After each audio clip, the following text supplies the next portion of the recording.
Que a graça, a paz e o conhecimento de Cristo Jesus nos sejam multiplicados nesse dia. Eu sou Marcelo Paiva e você está no canal Uma Semente para as Nações. Seja bem-vindo, você que é novo no canal, seja bem-vindo a essa família. A intenção desse canal, desses vídeos, é a edificação do corpo de Cristo. É para que você seja edificado no corpo de Cristo. Essa é a minha intenção. Não é nada mais do que isso. Que você cresça na palavra de Deus, na palavra do conhecimento de Cristo Jesus. No reino de Deus, nós entendemos que no reino de Deus não tem anão, não tem lugar para anão. Nada contra a pessoa de baixa estatura, mas é que no reino de Deus não tem espaço para anão. O que é um anão, Marcelo? Anão é uma pessoa que tem idade de adulto, mas estatura de criança. Nós precisamos ser saudáveis, crescer na graça e no conhecimento de Cristo Jesus, até que chegamos à unidade da fé. Esse é o projeto de Deus para a minha vida e para a sua vida também. Então, desde já, eu quero estar pedindo você, contando com você, que você me ajude na divulgação desse canal, desses vídeos. Se Deus tem falado com você por intermédio desses vídeos, você esteja compartilhando esse canal. E deixe o seu like também. Eu te peço que você deixe o seu like também. As visualizações têm crescido, mas as pessoas têm esquecido, não sei se não têm gostado dos vídeos, mas eu vou saber se você tem gostado ou não, de acordo com os likes que vocês deixarem. Nós sabemos que no YouTube é um robô, né? Então ele vai medir o crescimento do canal por número de like. Então peço que você esteja deixando o seu like aí e também compartilhando esse canal com pessoas que você julga ter necessidade de conhecer as Escrituras Sagradas. Se você também tem feito assim. A palavra diz que de graça recebeis, de graça dai. Eu quero compartilhar isso com vocês hoje, meus irmãos, uma revelação muito poderosa que Deus me concedeu. Talvez já concedeu a muitos, Talvez você já tenha consciência do que eu vou falar aqui. Então, se você já tem consciência do que vai ser ministrado aqui neste dia, Deus está te lembrando. Amém? Deus está te lembrando disso. Se você não tem consciência, não teve a revelação que vai ser ministrada aqui nesse dia, Deus está trazendo você a revelação. Amém? Está trazendo luz para você. Nós vamos trabalhar nesse dia sobre a tentação do Senhor Jesus no deserto. Mateus capítulo 4 vai falar da tentação do Senhor Jesus no deserto.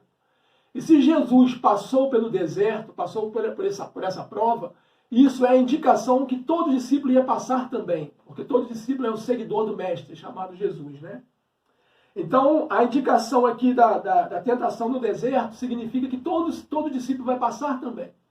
Então, a revelação que Deus está trazendo hoje, por intermédio desse vídeo, à sua vida é: por que nós somos tentados? Qual é o objetivo, o propósito por trás da tentação? Amém? É interessante que há uma diferença entre tentação e provação. Mas a questão toda, irmãos, nós aprendemos no texto que a tentação vem por intermédio da provação. Ou seja, Deus nos prova. A provação de Deus é usando o diabo para nos tentar. Nós somos aprovados quando nós vencemos as tentações. Amém? Ou a tentação ou as tentações. Talvez você tenha passado por tentação e não tenha sido aprovado. Você tem caído em tentação. Então você não tem sido aprovado. O apóstolo Paulo diz que nós temos que comparecer perante Deus como obreiros aprovados, que não têm do que se envergonhar e que manejem bem a palavra da verdade, que é a espada da justiça, é o evangelho. Então, nós vamos compartilhar aqui nesse dia o porquê que você é tentado.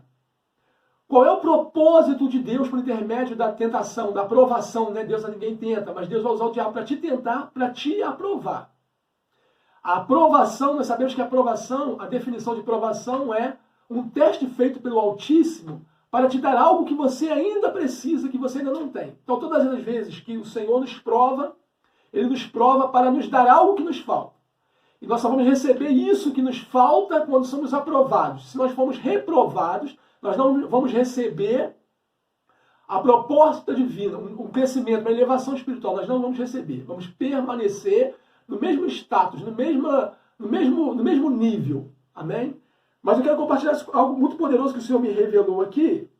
E eu creio, irmãos, debaixo de todo o temor que Deus nos traz por intermédio dessa revelação, que a aprovação é para nos manter em Cristo, nos manter na nossa identidade, nos manter de quem nós somos em Cristo, quem nós somos no corpo de Cristo, no reino de Deus.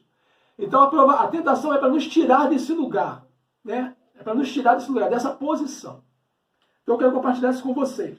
Mas peço que vocês estejam deixando o seu like aí. Amém? E se inscreva no canal se você não é um inscrito ainda. Venha fazer parte dessa família. Em Mateus capítulo 4, nós vamos começar por aqui. Mateus capítulo 4, verso 1 diz assim: Jesus foi então conduzido pelo Espírito ao deserto para ser tentado pelo diabo. Depois de jejuar 40 dias e 40 noites, teve fome. E o tentador aproximou-se dele e disse: Se tu és o Filho de Deus, manda que estas pedras se tornem pães. Jesus, porém, afirmou-lhe: Está escrito, nem só de pão viverá o homem, mas de toda a palavra que sai da boca de Deus. Então o diabo conduziu a cidade santa e o colocou sobre o pináculo do templo. E disse-lhe: Se tu és o Filho de Deus, joga-te daqui para baixo, pois está escrito: Aos seus anjos dará ordem a teu respeito, e com as mãos eles te sustentarão, para que jamais tropecem em alguma pedra. Contestou-lhe Jesus: Também está escrito: Não tentarás o Senhor teu Deus.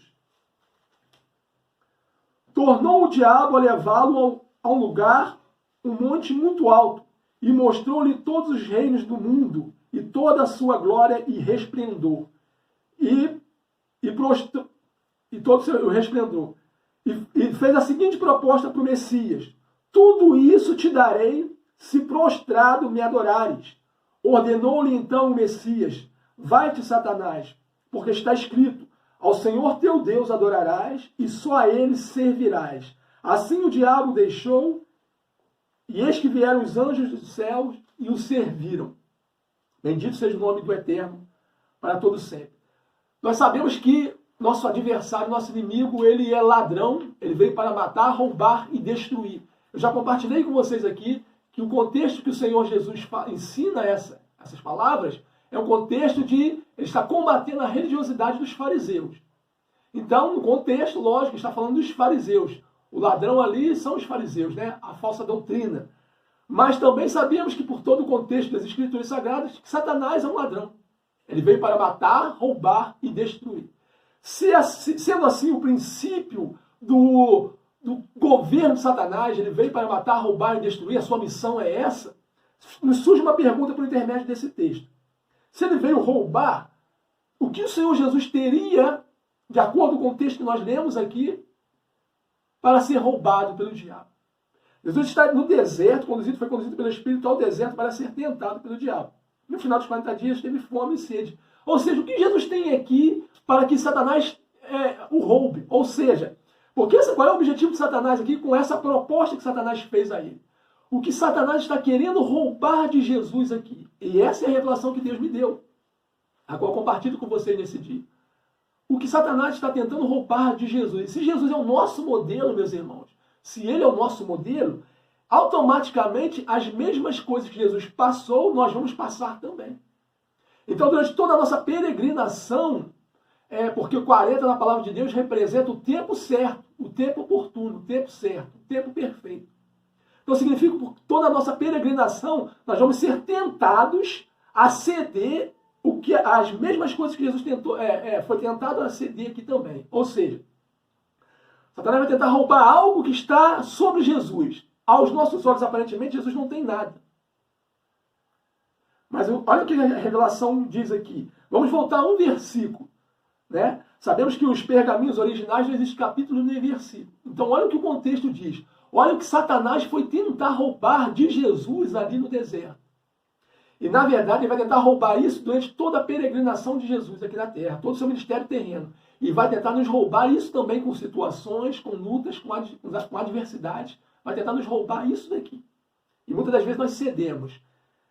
No capítulo 3, no verso 7, Jesus, quando ele passa pelo Jordão, pelas águas, o Espírito desce sobre Jesus ali, ao sair das águas, e o verso 17 relata isso. Mateus relata isso. Em seguida, quando ele acaba de sair das águas, ser batizado e sair das águas, em seguida, uma voz do céu disse-lhe: Este é o meu filho amado, em quem eu muito tenho prazer. Ou em outras traduções, em quem eu me comprazo. Este é meu filho amado, em quem eu deposito todo o meu prazer. Então o que Satanás está vindo roubar de Jesus aqui no deserto? O que Satanás está vindo roubar de Jesus aqui no deserto é a sua identidade de filho. Bendito seja o nome do Eterno.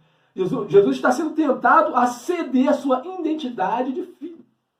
A mesma identidade que Adão e Eva tiveram no Éden e cederam para Satanás, Satanás já vem tentar Jesus a, da mesma forma, abrir mão das palavras que o Eterno liberou sobre ele. Então, Jesus vai ser tentado aqui, meus irmãos, para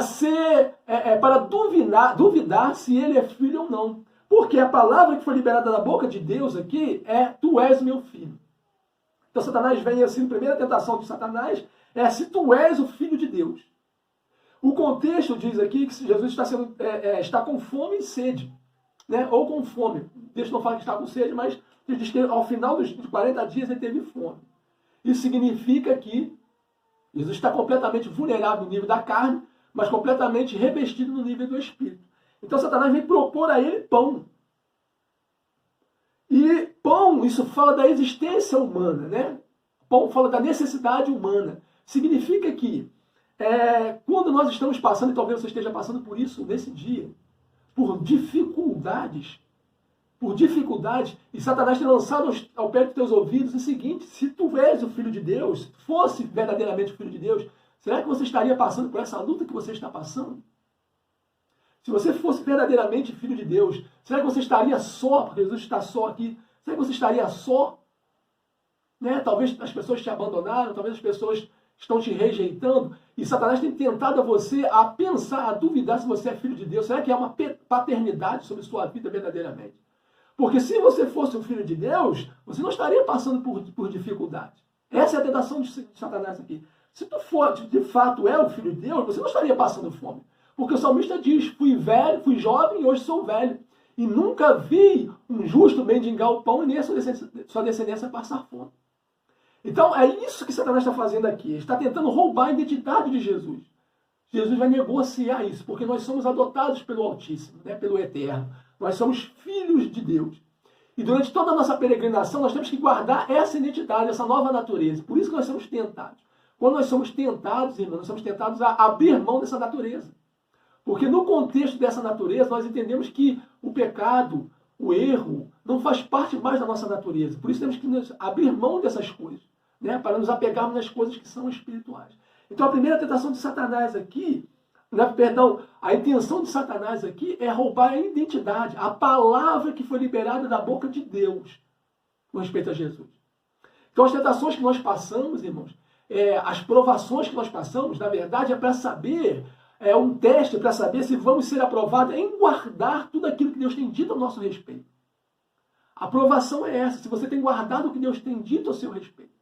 Deus tem liberado sobre a sua vida grandes coisas, né? Por intermédio da profecia, por intermédio da sua palavra. Deus tem liberado por intermédio de orações, você tem ouvido a voz dele. Ele tem prometido grandes coisas a você. Né? E eu aprendi com um sábio homem de Deus que Deus é um ser que fala pouco. Porque Deus sabe que depois que ele liberar uma palavra, ele tem compromisso com a palavra que é liberada da boca dele. Isso também é um ensinamento para cada um de nós, né? Para sermos aptos, né? Apressadamente em ouvir e demorados para falar. Então, Satanás tem tentado fazer isso contigo e comigo. Roubar a nossa identidade. Roubar a palavra que foi depositada no nosso coração. Esse é o objetivo de Satanás. Mas assim, algo tremendo que Deus compartilhou comigo também aqui, então nós vamos ser provados nisso, irmãos. Nós não vamos ser, Satanás não veio para roubar bens, Satanás não veio para roubar coisas materiais, Satanás veio para roubar a nossa identidade. Para roubar aquilo que Jesus conquistou lá no Calvário para cada um de nós. E só os filhos são herdeiros. Só os filhos têm direito no que Cristo conquistou.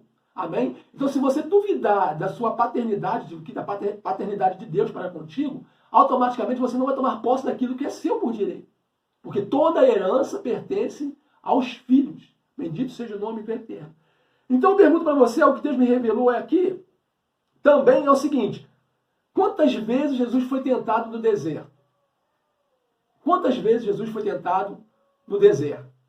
E aí talvez você vai dizer assim: 3 vezes, Marcelo. Jesus foi tentado no deserto 3 vezes. Mas preste atenção, não é isso que o texto diz. E eu quero deixar isso na sua vida nesse dia, por intermédio dessa ministração. Não é isso que o texto diz. O texto diz assim: depois de se jejuar 40 dias e 40 noites, teve fome. E o tentador aproximou-se dele e disse: tu és o Filho de Deus, transforma essas pedras em pães. Jesus, porém, afirmou-lhe: está escrito, nem só de pão viverá o homem, mas de toda a palavra que sai da boca de Deus. Olha a referência aqui, versículo 3. De toda a palavra que sai da boca de Deus. Ou seja, eu vou viver do que meu pai falou. Meu pai disse que eu sou um filho, então eu sou um filho. E Jesus precisa ser testado aqui. Deixa eu deixar isso para você também, quero deixar isso para você. Jesus foi tentado aqui também porque Jesus vai aparecer na palavra de Deus por 3 vezes, até então, por 3 vezes sendo mencionado como filho de Deus. A primeira vez que Jesus é mencionado como filho de Deus é até o 8º dia, onde Jesus vai ser circuncidado ali, né? Vai ser circuncidado no templo ali. Então a palavra de Deus diz que Jesus é o filho de Deus. Depois Jesus vai aparecer novamente com 12 anos, quando ele vai fazer o Bar Mitzvah, que significa filho do mandamento, que é um teste que todo menino judeu passava, né, na sinagoga para saber se ele tinha o dom para ser um mestre ou não. E aí você vai lembrar do texto que diz que Jesus, com 12 anos, ele está interrogando os fariseus acerca das Escrituras. Um dia eu vou compartilhar um vídeo com vocês o porquê que Jesus estava interrogando os fariseus. Amém? Mas hoje não dá para ser dito isso aqui, senão eu vou sair do foco. Então a segunda vez que Jesus é mencionado como Filho de Deus. E a terceira vez é essa que Jesus aparece aqui. Como o Pai diz no versículo 17. E esse é o meu Filho amado. Só que no grego, o qual o texto foi escrito, no grego, essas 3 vezes que aparece Jesus sendo chamado de Filho, a palavra Filho em grego é diferente. Né? A palavra em português, Filho, é a mesma coisa, mas no grego é diferente. Então a palavra em grego, para o Filho, a primeira vez que Jesus aparece até o 8º dia de vida, a palavra filho ali significa o único da espécie, o único do gênero. Amém? O único do gênero. Quando aparece Jesus, aparece com 12 anos ali no templo, fala que é o filho do mandamento. Ali está falando a palavra grega ali para o filho de Deus, perdão, a palavra grega para filho ali é meu filho, é a palavra filho, mas não um filho não preparado, um filho não maduro, né? Um filho, como se fosse um filho imaturo. Podemos dizer assim, um filho imaturo. É meu filho, mas não é um filho que tem responsabilidade ainda para assumir uma herança, para assumir um governo. E quando Jesus aparece aqui, o pai chama ele de filho, é uma outra palavra em grego que significa o filho preparado, o filho maduro, o qual o Senhor vai depositar, né, o pai depositaria toda a herança sobre ele e o governo das fazendas, das suas posses. Então Jesus aqui é o homem maduro. É o homem perfeito. Por que Jesus aparece com 30 anos aqui? Porque o sacerdócio, para o sacerdote começar a ministrar, ele tinha que alcançar os 30 anos de idade. É quando ele começava a ministrar. Então Jesus vai ser aprovado aqui, mas Jesus precisa guardar a palavra de Deus, como o povo lá no deserto, no tempo de Moisés, não guardou. Deuteronômio 28 vai falar sobre isso. Deuteronômio 8. O povo não guardou os mandamentos do Senhor lá no deserto e pereceram no deserto. Se Jesus não guardar a palavra do Senhor, que Deus liberou para ele aqui, ele vai perecer também no deserto. Então ele precisa ser aprovado para receber toda a herança que o Pai vai depositar aqui sobre ele. Então Jesus vai ser tentado, preste atenção. Jesus, porém, afirmou-lhe, está escrito, nem só de pão viverá o homem, mas de toda a palavra que sai da boca de Deus. Então o diabo conduziu a cidade santa. Preste atenção, então quantas vezes Jesus foi tentado no deserto, Marcelo? Uma vez só. Uma vez só. E deserto fala de tempos de crise. Deserto, na palavra de Deus, fala de escola de Deus na nossa vida, mas fala de um tempo difícil, um tempo de crise. Um tempo onde as circunstâncias parecem não ser favoráveis. Isso é deserto, irmão. Satanás vai te tentar no deserto. É nessa hora de luta, nessa fase de luta, nesse momento de luta que Satanás vai te tentar. A abrir mão da paternidade dele. A desconfiar, a gerar incredulidade no seu coração com respeito a você ser filho. Porque o contexto de deserto é um contexto escasso. Não há nada. Não tem como plantar no deserto. No deserto o cenário não muda. Ou seja, é como se nada estivesse acontecendo de novo na sua vida. Se você está passando por isso, essa palavra é para você. Então você está sendo provado no deserto. A provação é para saber se você vai guardar o que Deus tem falado a seu respeito e guardar a verdade que ele diz. Deus é seu pai. Ele é seu pai. Ele tem cuidado de você. Você está sendo provado. Então Jesus foi tentado no deserto uma vez só. E deserto fala de tempo difícil. Uma vida de provação. Uma vida de solidão. É quando você está só. Né? No deserto não tem companhia. No deserto não tem como plantar. Você precisa depender do seu pai. No deserto o cenário não muda. Ou seja, por mais que você faça, ande, caminhe, parece que as coisas não acontecem. Parece que tudo permanece da mesma forma. Isso é deserto. E você vai ser provado no deserto. Mas a segunda tentação de Jesus já é no templo. Preste atenção. Então o diabo conduziu a cidade santa e o colocou sobre a parte mais alta do templo. E no deserto, uma coisa que sobe ao meu coração aqui, que eu lembrei, a cultura judaica diz que o Messias, quando o Messias se manifestasse, Jesus é o Messias, quando o Messias se manifestasse, ele ia fazer fogo. Ele ia fazer chover pão do céu. Como Moisés fez, né? Ia fazer chover maná do céu. Por isso que Jesus falou assim, mas nem só de pão viverá o homem, porque o povo comia o maná no deserto e morreram. Porque o maná que eles comiam emboloravam. Mas eu sou o maná vivo que desceu do céu. Se você não tem consciência dessa palavra, tem um vídeo gravado sobre Jesus, o pão do céu, no canal. Então corra lá e acompanhe, que é poderoso demais. Então, Satanás vai conduzir Jesus ao templo. A segunda tentação de Jesus é no templo. Bendito seja o nome do Eterno. E na cultura judaica dizia que quando o Messias se manifestasse em Israel, ele ia do templo, ele ia subir no templo, no pináculo do templo, né, que é o telhado do templo, vamos dizer assim, e de lá ele ia saltar e ele não ia cair, né, porque os anjos viriam até ele e iam socorrendo. Né? Os anjos iam socorrendo à vista de todos. Essa era a cultura judaica, era a crença judaica, mas não era a realidade bíblica. Amém? Então Jesus é tentado a aparecer, né, a mostrar sua glória, a mostrar quem ele é com grande glória. Só que guarde isso, a segunda tentação de Satanás é no templo. E isso é poderoso demais, é forte demais, porque Satanás tem tentado as pessoas a abrir mão do templo, a abrir mão da eclésia, a abrir mão do ajuntamento, né, da comunhão dos santos. Hoje o movimento de desigrejar tem crescido muito. Por quê? As pessoas têm cedido isso aqui. Jesus falou assim que nem só de pão o homem viverá, mas de toda a palavra. Né? Então nós não podemos viver apenas de uma parte das Escrituras. Nós podemos viver de acordo com toda a Escritura, porque toda a Escritura é inspirada por Deus. Então a segunda tentação de Jesus aqui vai ser no templo. Então talvez você esteja sendo tentado no templo. Se você tem um ministério, você está sendo tentado a abrir mão do seu ministério, Satanás está te tentando a não permanecer no templo. Porque a segunda tentação dele é no templo. É você se esfriar no templo, e te mostrando situações que estão acontecendo no templo. Preste atenção numa coisa que Deus tem me revelou, que quando eu estou só, eu sou o templo do Espírito Santo, eu sou a casa de Deus. Mas quando eu me reúno com outras casas de Deus, nós nos tornamos igreja. Então eu só não sou igreja, eu só sou o templo de Deus. Mas quando eu me ajunto com os meus irmãos, nós nos tornamos igreja. Então nós somos igreja de Deus quando acontece o ajuntamento dos santos, a comunhão dos santos. Então a segunda tentação que Jesus vai ter aqui, vai ser tentado, irmãos, é no templo. É quando Satanás começa a te mostrar situações que não deveriam acontecer no templo. Mas no templo é composto de pessoas, a igreja é composta de pessoas falhas como eu e você. Amém? Composto de pessoas com falhas que estão sendo tratadas, pessoas que estão sendo transformadas. Então Satanás vai fazer com que você foque nos defeitos que acontecem no templo. Né? Das coisas erradas que acontecem no templo, nunca das virtudes que acontecem no templo. Amém? Jacó, ele disse assim, quando ele teve uma visão com o Eterno no deserto, uma escada colocada no céu, ele disse assim, essa é a casa de Deus. Né? Deus está nesse lugar e eu não sabia, essa é a casa de Deus. Ele entendeu que a transformação de Deus acontece no seu quarto também, mas no templo. Então não abre a mão do templo. Mas também, irmãos, na tipologia da palavra, o templo sou eu.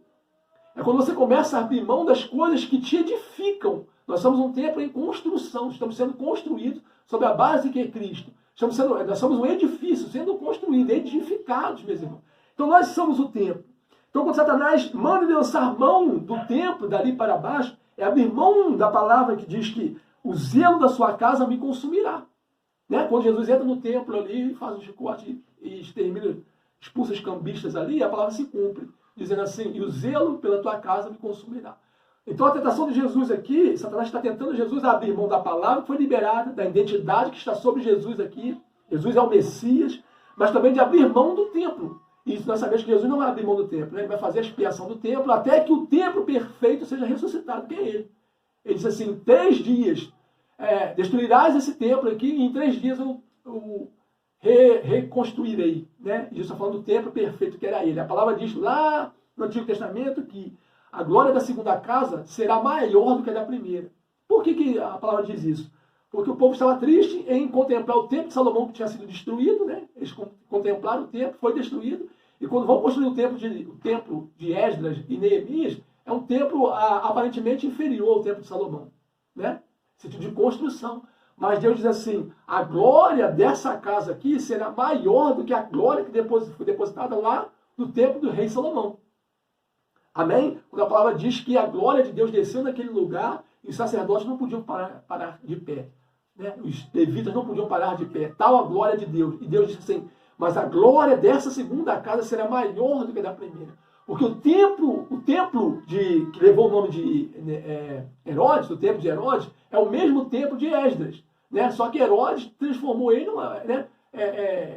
aumentou o templo, mas a base era o mesmo templo. Então a palavra diz assim, a glória da segunda casa será maior do que a da primeira, porque nesse segundo templo, o Senhor vai entrar, o Messias vai entrar. O templo verdadeiro vai entrar dentro desse templo aqui. Jesus é o templo verdadeiro. Bendito seja o nome de Jesus. Então a segunda tentação é para você abrir mão da casa dele, do templo, da igreja. Não faça isso. Amém? Satanás está te tentando. E se ele está te tentando a sair do templo, significa, como eu falei aqui, que há algo para ser liberado sobre a sua vida. Bendito seja o nome do Eterno. Essa é a intenção da aprovação. Há algo para ser liberado sobre a sua vida, né? E isso vai trazer benefício para a sua vida e para vidas também, por intermédio da sua vida também, vão ser alcançados por esse benefício. Então não ceda. E a terceira tentação, como eu falei, que uma vez só no deserto, a segunda foi no templo. A terceira tentação, Satanás diz assim, contestou-lhe Jesus, né? Verso 8. Tornou o diabo a levar Jesus, né, o Messias, a um alto monte e propôs-lhe, tudo isto te darei, e mostrou os reinos da terra, né, e disse para ele assim, tudo isto te darei se prostrado me adorares. Aí Satanás diz assim, vai-te Satanás, porque está escrito, só ao Senhor teu Deus adorarás, e só a ele prestarás culto. Assim o diabo o deixou, e eis que vieram os anjos e o serviram. A terceira tentação de Jesus vai ser no monte. Bendito seja o nome de Jesus. A terceira tentação de Jesus vai ser no monte. E monte significa elevação espiritual. Monte aqui não é um lugar geográfico, propriamente dito. O monte aqui traz a indicação de elevação espiritual. Monte aqui fala de reconhecimento. É quando ele está propondo aqui, Jesus, aqui, reconhecimento. Não só autoridade, mas reconhecimento. O monte, a gente às vezes ouve, né, que no monte Deus derrama poder, no monte é diferente. Eu entendo que no monte é diferente porque a intensidade daqueles que vão no monte, eles vão buscar uma intensidade diferente. É por isso que eu julgo o monte ser diferente. Mas na palavra de Deus traz a indicação de elevação espiritual, de crescimento espiritual.